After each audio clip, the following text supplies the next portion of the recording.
তুমি কি প্রতিদিন বলো আজ থেকে শুরু করবো, কিন্তু কিছুই করা হয় না? তুমি লেজি না?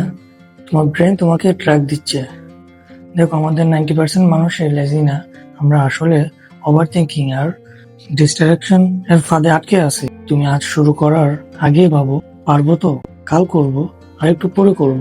এভাবে একদিন যায়, 2 দিন যায়, এক সময় পুরো বছরটাই চলে যায়, আর তুমি বুঝতেই পারো না তুমি দাঁড়িয়ে আছো এক জায়গায়। একটা সত্যি কথা বলি, মোটিভেশন আসলে ফেক, অ্যাকশনই রিয়েল।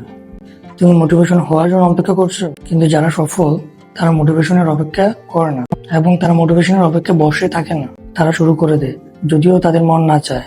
কারণ তারা জানে ডিসিপ্লিন মোটিভেশনের থেকেও পাওয়ারফুল।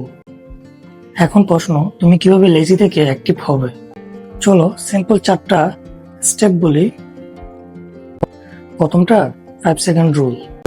যখনই কিছু করতে ইচ্ছা হবে, গুনো 5, 4, 3, 2, 1 আর সাথে সাথে শুরু করে দাও। কারণ তুমি যদি দেরি করো, তোমার ব্রেন এক্সারসাইজ বানানো শুরু করবে। দ্বিতীয়টা, স্টার্ট স্মল। আজ 1 ঘন্টা কাজ করব, এটা ভুল। এর বদলে বলো, আমি শুধু 5 মিনিট শুরু করব। কারণ শুরুটাই সবচেয়ে কঠিন। তোমার সবচেয়ে বড় এনিমি হচ্ছে তোমার ফোন। সোশ্যাল মিডিয়া অফ করো, ফোন দূরে রাখো, কারণ যেখানেই ফোকাস নেই সেখানেই সাকসেস আসবে না। চতুর্থ, রুটিন বানাও। প্রতিদিন একই সময় কাজ করো। মনে রাখো, ডিসিপ্লিন, মোটিভেশন। একবার ভাবো, 5 বছর পর তুমি কোথায় থাকবে? একই জায়গায়, নাকি একটা সাকসেস স্টোরি? আজ তুমি লেজি থাকলে কাল তোমাকে রিগ্রেট করতে হবে, আর তখন সময় থাকলেও এনার্জি থাকবে না। তুমি লেজি না, শুধু শুরু করো। তুমি লেজি না, তুমি শুধু শুরু করো না। আজ একটা কাজ করো, ছোট হলেও শুরু করো, কারণ আজকের ছোট অ্যাকশন আগামীকালের বড় সাকসেস। যদি তুমি চেঞ্জ হতে